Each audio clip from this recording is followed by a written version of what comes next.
Namaskar. Is this the start of World War III? Well, we hope not. Iran just launched over 180 missiles at Israel, covering just about the entire length and breadth of Israel. And Israel has said that the barrage of missiles has stopped now. They say there are no casualties. There's one Palestinian man who appears to have died of shrapnel wounds in the West Bank area. He has been identified. He's a 31-year-old person.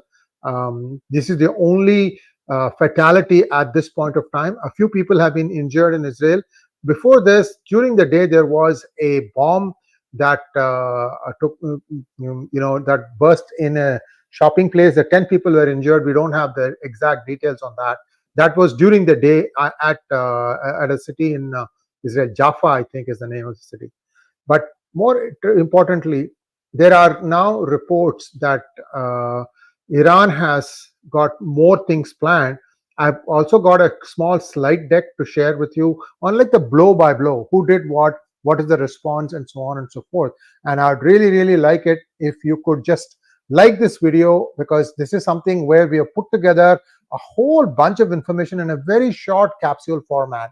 So your best use of time is made. It is late in the night for India, but many people are watching from across the world. Many of you may be waking up to this. We just want to give you as much accurate information as possible. Let's have the slide deck now, please. So, according to the Iranian news agencies, Iran has said that we have declared war against Israel.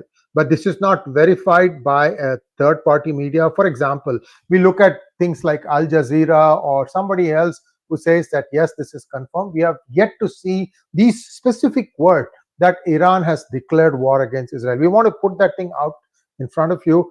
Some claims, but nothing else. Now, the key here about what happens in Iran is I want you to take a good look at this island called 𝗤𝙗𝗃 Island. Why I'm saying that is, if retaliation comes from Israel, don't rule out this island. This island, next slide please, handles 95% of Iran's oil ships. They have to go through that island. And if Israel takes that island out, that means that your petrol prices are going to go through the roof across the world. This is also going to create other challenges. Once petrol prices go up, all the commodity goods, everything transportation related, whether they go up or not, their prices will be hiked at the marketplace. That's going to happen. So what is the Israeli government thinking of doing? Next slide, please. The Israeli military has confirmed that powerful airstrikes will be launched across the Middle East in response to the ongoing tensions in the region, including Iran's missile attack today. This is Israel's army radio. This is a meeting going on. We just captured a picture of that for you. And there are a lot of Twitter sessions going on, spaces sessions going on. And if you are on Twitter, you are welcome to go and look at some of them. They're pretty evenly spaced. One thing that I have also heard is that Iran claims, again, this is not confirmed by a third party, that they have launched one hypersonic missile called Fatah, F-A-T-T-A-H, at Israel. Well, Israel hasn't said anything one way or the other. All they have said thus far is that the missiles launch has stopped and we have suffered no casualties. Also, Iran did inform United States before it launched these missiles. So it's sort of like, they said, yes, we are going to do it. In fact, US has been hinting that Iran is going to reply the next 24 hours. This has been proven true now. So clearly there is some intelligence data going on. I'm hearing a lot of stuff on Telegram, guys, and I want to just be guarded about this stuff, including that Netanyahu has been taken to a safe space and it might not even be inside Israel. These are all a little bit of a hyperbole. There's another one claiming something about F-35s being destroyed. All these are all hearsay. One place here, one place there, not a consistent confirmation. What we have looked surprisingly is Al Jazeera has a report that's very, very even, at least as of now. So they said that alarms sounded across Israel and explosions could be heard in Jerusalem and Tel Aviv, and most of Israel piled into bomb shelters, and then after some time they said all clear, people can come out, and they have got videos on Twitter. You can see people are walking about. And Daniel Hagari, the Israeli military spokesperson, has said that we don't see any more threats in our airspace. Now, after all this, it's not 31, 38-year-old Palestinian in Jericho, he died, and his name is Sameh al-Asali, and he was originally from the besieged Gaza Strip. Now, Iran's Islamic Revolutionary Guards said the missile attack was a response to the killing of Ismail Haniyeh and Hassan Nasrullah. I mean, these are all things that you say that, okay, because of this we did this, because of this we did this, that sort of stuff. But I want to now, so let's park this thing for a moment. Israel is going to carefully weigh its options, and two things that Israel can do is they can completely bring down the Iran's oil production to its knees. Like I said, this island, if 𝗣𝗏𝗏 Island is decimated, in fact, the person who put this picture tweeted, said, this is the before of a before and after picture, meaning, like he said, he hinted that this is going to be taken out by Israel. I mean, if that happens, guys, that is serious, because that's a fair amount of oil production that will be taken out. And see, the thing, it is right in the Persian Gulf. Other countries can also not pump out their oil. Saudi Arabia is the only one that I know of where they have actually dug a canal from the oil sites to the north of Saudi Arabia all the way across south to the Red Sea. This is Persian Gulf, okay? Red Sea, if you can picture, it is coming below this. Now, they have actually dug a canal. So their tankers, in theory, can still go across Saudi Arabia, the width of Saudi Arabia, get into Red Sea, and then continue. Of course, there the Somali pirates are waiting, the Houthis are waiting, but there are other challenges there. It's not going to be easy anyway. So if this 𝗣𝗏𝗏 Island is taken out, that could really mean bad news. I don't know how any of us who are using, transportation, petrol, vehicles, how you're going to manage. The 1973 crisis, the petrol prices went up, I think 200% or something like that. And India never recovered from that. First, India had to deal with the fallout of Bangladesh war, and then right after that, within a year, they got this in 73, and India never recovered. That was the reason why India went so deeply socialist, and Indira Gandhi lost the elections in 77. You know the story. But these were all things. So the crude price can affect in ways that we don't expect it to affect. Now, we have information about how exactly was Hassan Nasrallah taken out. There was an Iranian spy whose tip-off led to Nasrallah's death. I'm hoping that some of the people in Lebanon who were trying to take it out on Syrian refugees in Lebanon, I hope they watch this thing. This is fairly detailed. Next slide, please. A crucial tip-off from an Iranian mole instigated Israel to launch a deadly airstrike in Lebanon's capital, Beirut, that killed Hezbollah chief Hassan Nasrallah. How did this person know that that strategic meeting was going to take place? Because it was not only Nasrallah, but top 20 commanders. They were all taken out. In fact, there were a bunch of IRGC commanders also that have been taken out. I talked about this in a previous session, in a previous podcast. I've told you about the people who died. One of the, I think the head of the meeting group, his son is married to the daughter of Soleimani, who was killed, of course, you know that, right? So there is this interfamilial relationships also, and so on and so forth.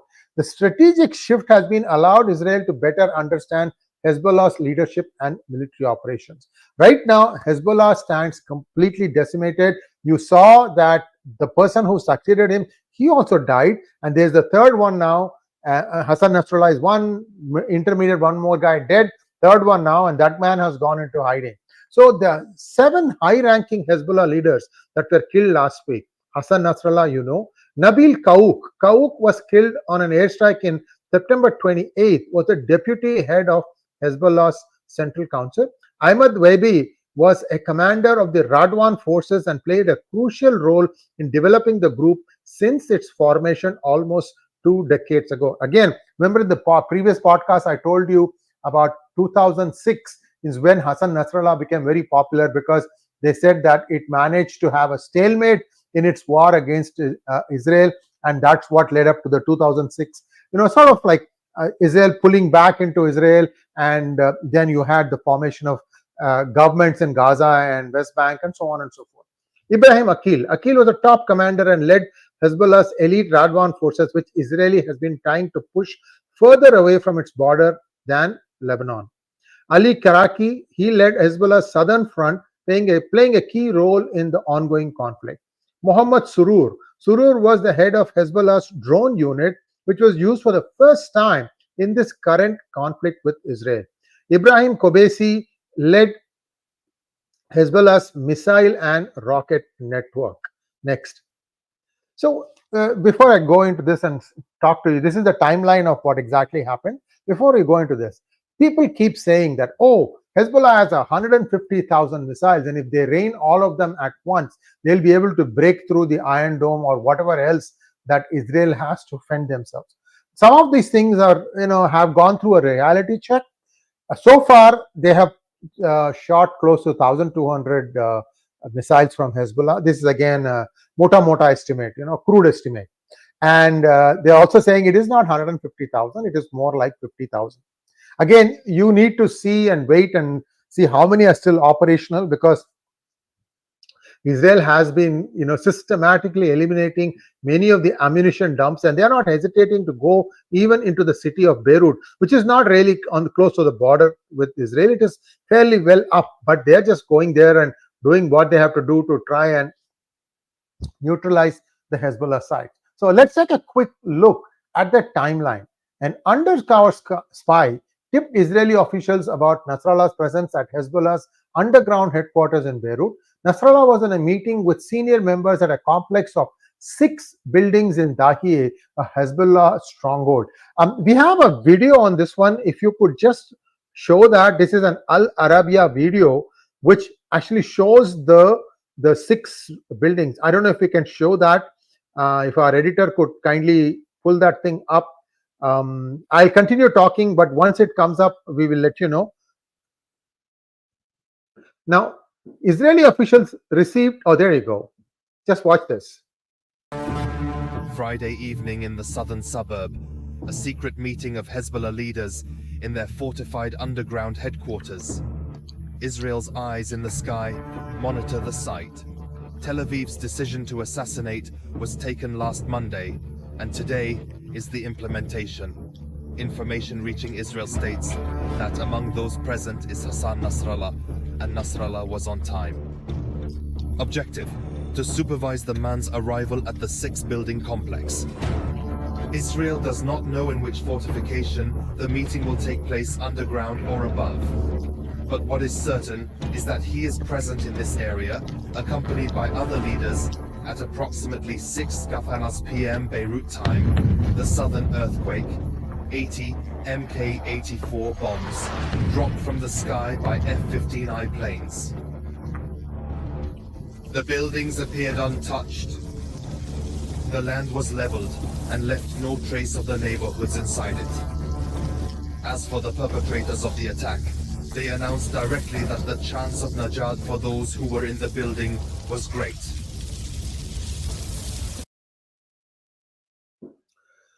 So this is how it took place. 80 missiles, that's a lot, from F-15Is that was launched. And you can see those 6 buildings were still intact. It was very tactically chosen. Just the place where the meeting was taking place, that is what was attacked.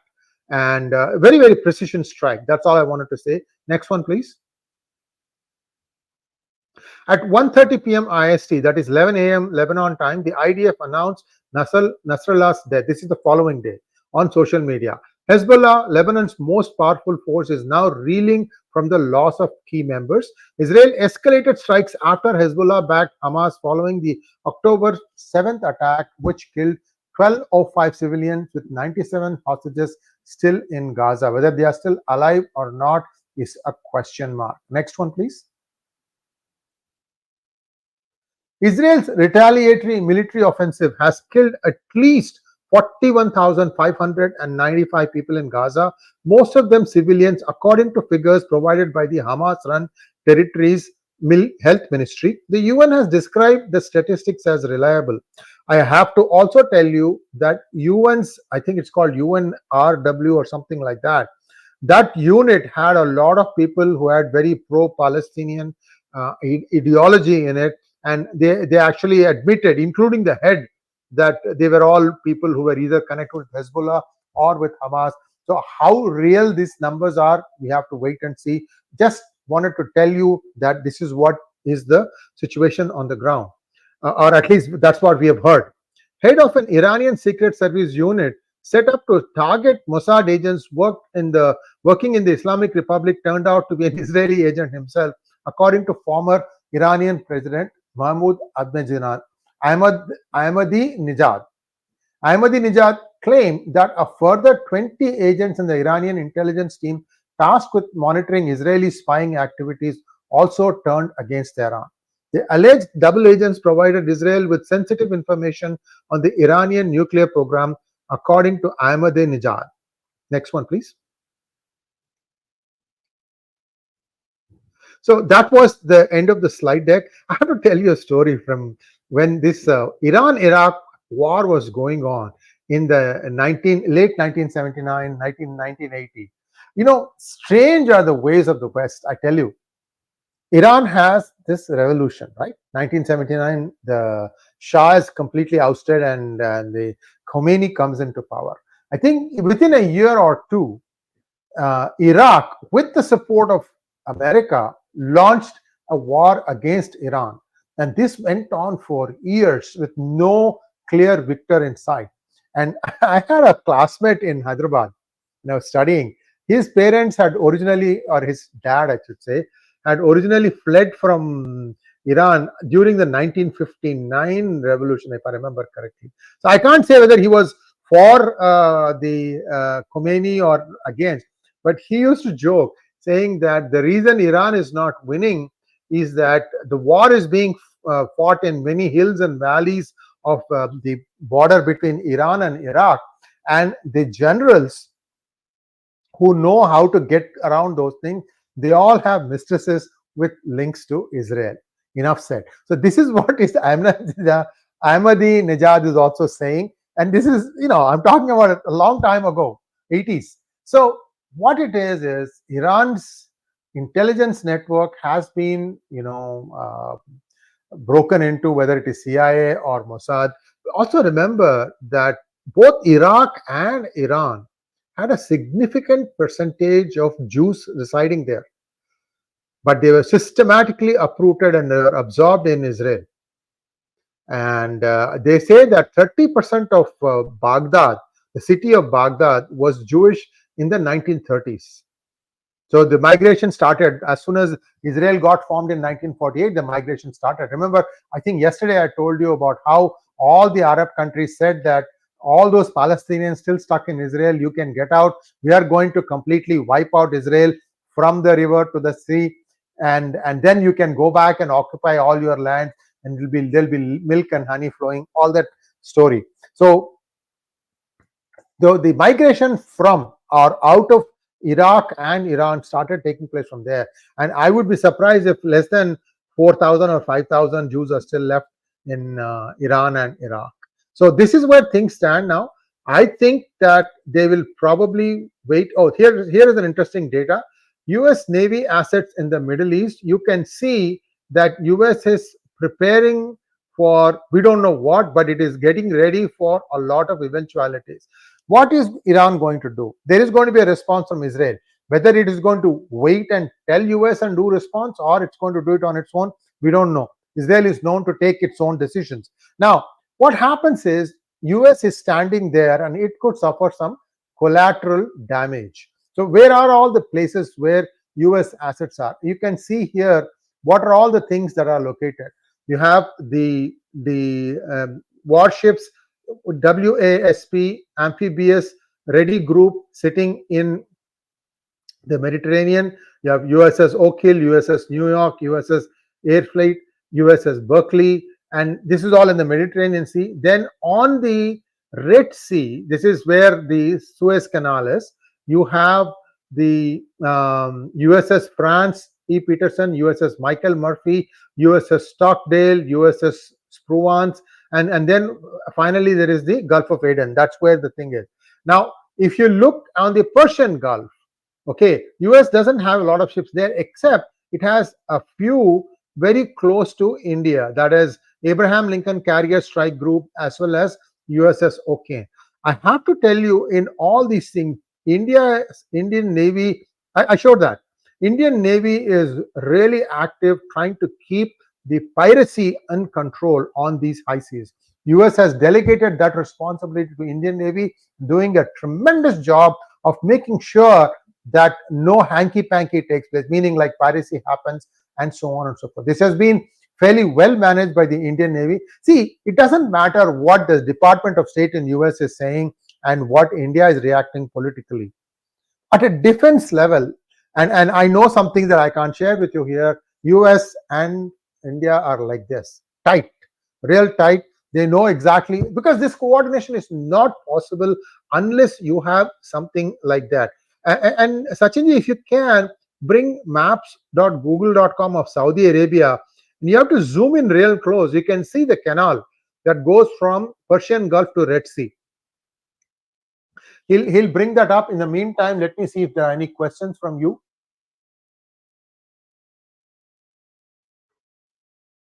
The Iraqi Resistance Coordination Committee, in a statement on Telegram, has said US bases in Iraq will be targeted if Washington decides to support Israel in attacking Iran in response to Tehran launching missiles. This is Al Jazeera statement. This was a statement after Mike Pence tweeted. So here is the map of Saudi Arabia, and let's see. I have seen it once. I watched it. I saw it once. Can you zoom in a little bit more? There is a canal that cuts across all the way from Persian Gulf to Red Sea.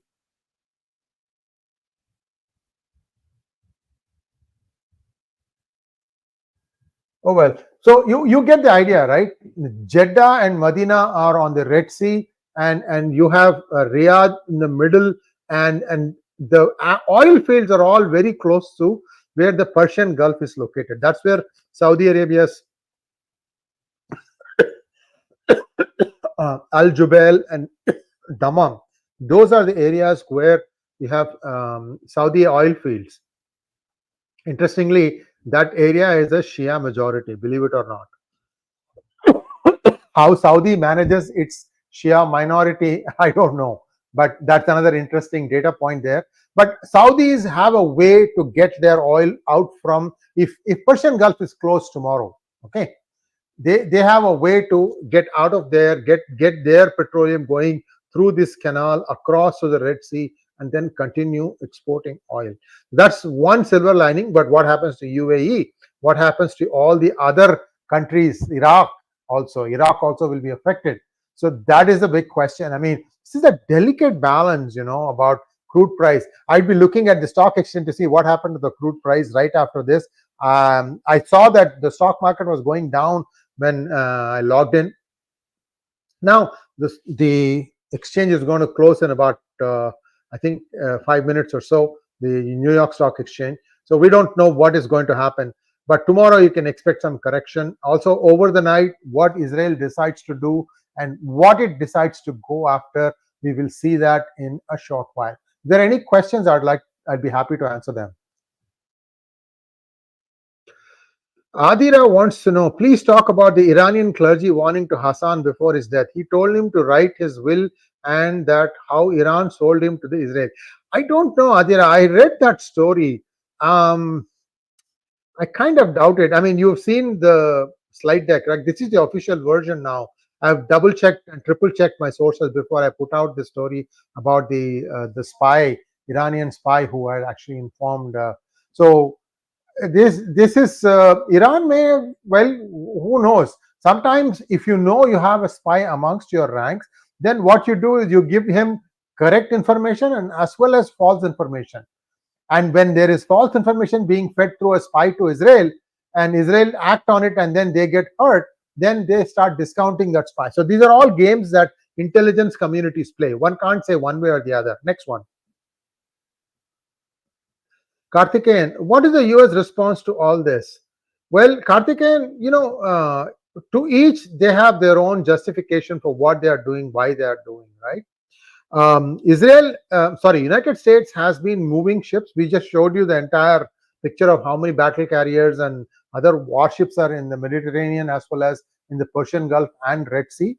And India is monitoring the other stuff, meaning the non-combat stuff, to make sure that no pilferage happens, that any kind of piracy on the high seas is thwarted. That's what India is doing. But 3,000 troops, I think, have moved from US to, they're on their way to Mediterranean.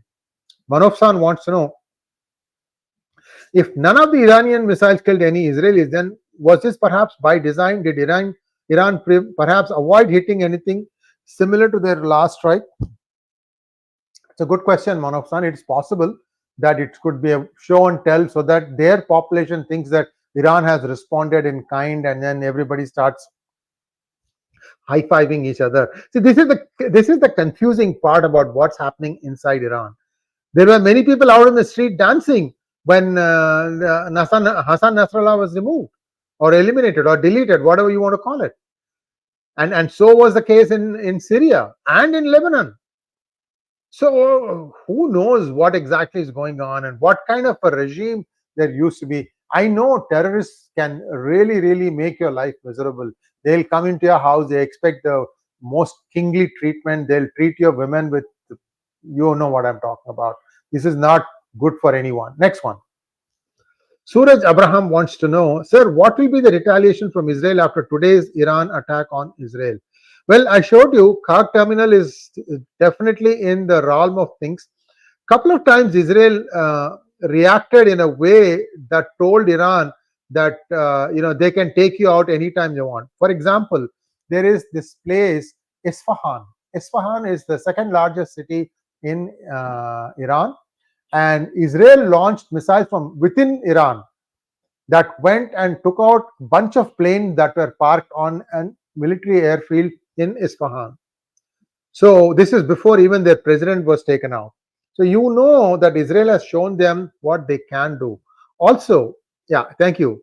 That is Isfahan. There was an airfield there, military airfield, and you can see it is way off from Tehran. And they took out the I'll let you position it. They took out a bunch of aircraft that were parked on the military airfield. And the best part was that the drones were launched from within Iran itself. So you can't say that it came from Israel or anything like that.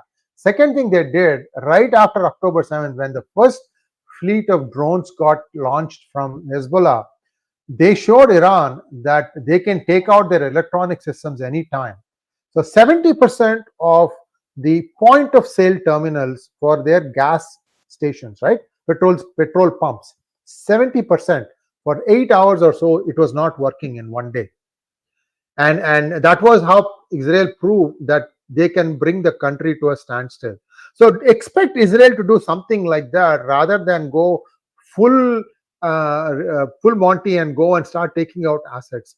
They will try to bring Iran's country to like a standstill and show them that we can inflict this kind of pain on you, and hopefully that will give the message to Iran. Clearly, I think the Khamenei is on his way out. That's how I feel. Nishikant Reddy, 𝗏𝗏, thank you very much. What are these guys made of? I mean, the Israelis, are they not scared of anything? Nishikant, you would be too if you have so many enemies surrounded at you, daggers drawn all the time. And they're very philosophical people. They're loud, they're boisterous, but they're extremely smart. And they, there was one 10-year period where everybody who went to school, they all had to learn about digital signal processing. It's an advanced electronic subject. Everybody had to learn it. And then you had all these things, MPEG wave, MP4, all these revolutions happened. Before that, only there was CD audio. And suddenly Israel launched all that, and they never looked back. Like that, they also have looked at cyber theory, cyber terrorism, cyber computing, way ahead of many other countries. Next one, please. Lipton Barua says, war is imminent on the eve of Gandhi Jayanti. What a tribute to Bapu. What did he have to do with this? But I see the point. Mr. Bharani wants to know, Sree sir, is Israel staring at too many fronts? I know they can handle it, but if Democrats win, US support will reduce. Can they handle it alone without US support? US support will never reduce.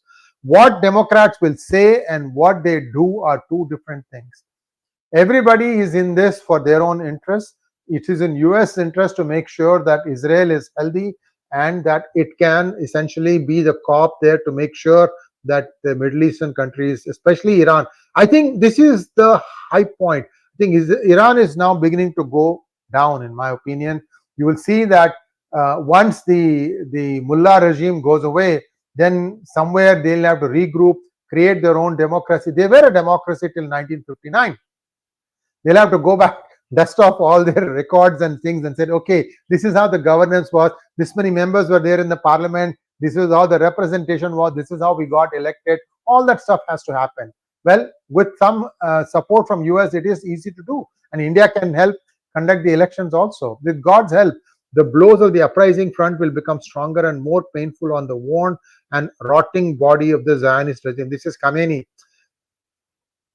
It's all empty rhetoric, guys. Until you can inflict real damage, these are all things that, we have to see what Israel always makes sure that they model these things right, and then only they respond.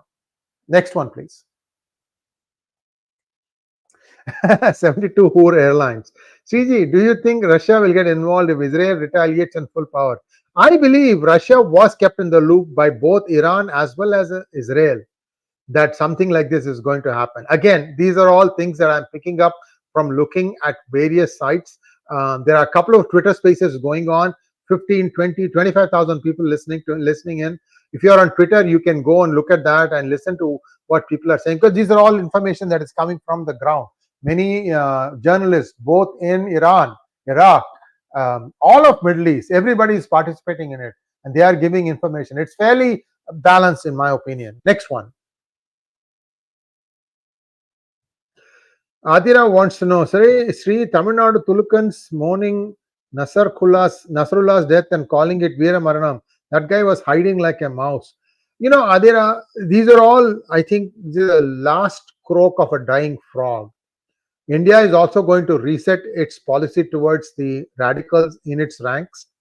And today we heard that Zakir Naik is moving about very scaredly all over Pakistan, because he has some program that he is expected to meet with, but he's scared like heck. Why? Because they don't know who the unknown army is, how many they are, who are they, which locality, which area they can attack. So, ye dar acha hai. That's all I would say. Next one. Ameya Rupal wants to know, Sree, please discuss how Israel infiltrated Iran nuclear program by Stuxnet virus. Ameya, I've heard some stories on this one. What the Stuxnet virus does is it has a way to try and get a worm into the computer systems, and they ground them to a halt. They've done this thing a couple of times. One time what had happened was Iran tried to take out, I think they have 12 desalination plants in Israel, across Israel, and they along the coast. They tried to take those out, and I think they managed to inflict some damage on 5 of those. 5 or 7, I don't remember. And Israel recovered from that. There was no damage in water supply. It continued to flow. But Israel wanted to teach a lesson to Iran. What they did was, Iran's busiest port is called Bandar Abbas. Bandar Abbas. If you can bring up a map of Iran, we can show it to you. So what happened in Bandar Abbas is that this is completely computerized. It's all like state of the art movement of all the ships coming and going. All there you go. Thank you. This is Bandar Abbas. This is the biggest seaport of Iran. So what they did was they went in and put a virus. I think this is Stuxnet too.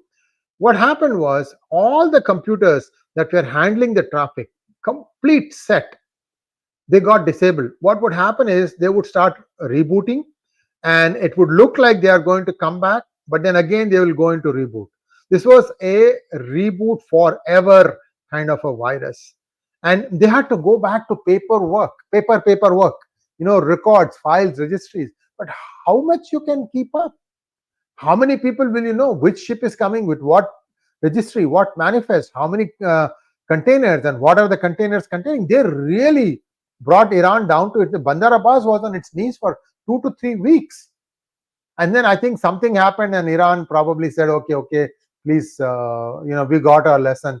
Please let us go. So there is this, we'll punch back. At least it will keep our population satisfied that we did do something.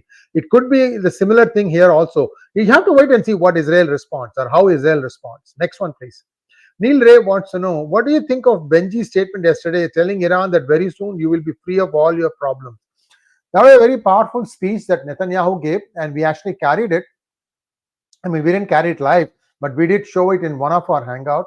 It's a very important message about how old the Persian civilization and Israeli civilization is, and how each helped the other out in the past, and how it is time to look past these mullahs. So it's a very powerful speech. It was directly addressed at the Iranian population, and Iran is a pretty smart country. They're very, very smart people. Everybody that I know of, Iranian American, they've been nothing but super brilliant people. So we'll see. Oja Sane wants to know, Sree, what will happen to INSTC in terms of India getting supplies from Russia? And I think if US gets in the war, Russia also might get into that. What do you think, sir? Ojas, I think US and Russia will not get into the war. They will not come out and fight. And so is China is one step behind. They are just helping Russia and Iran. So they are like, okay, we'll just give you what you need. We are not going to get dragged into war. And I think what will happen is there will be some sort of a response from Israel too. And after that, I think things will come down to normal. See what happens. This is all like pressure cooker, right? It's cooker, pressure is building. You need to have the safety valve off to let off some steam.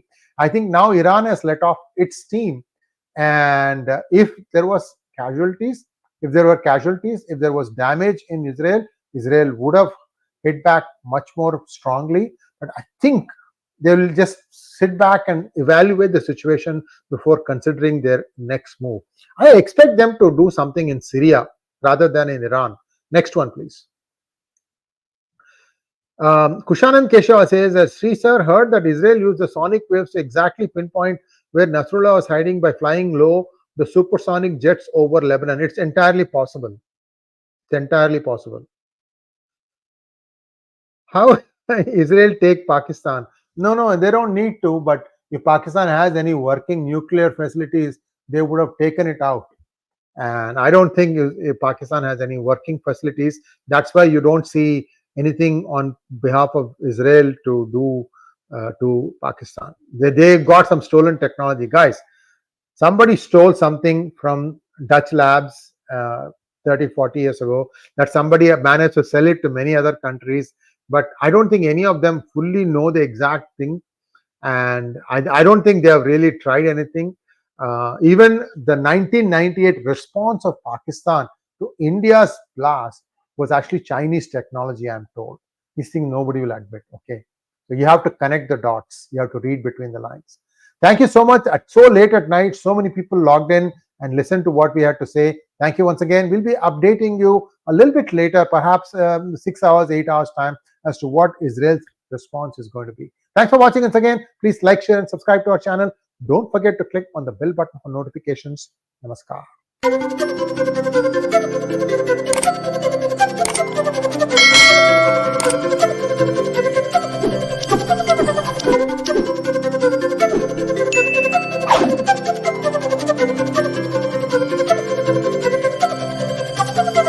Thank you.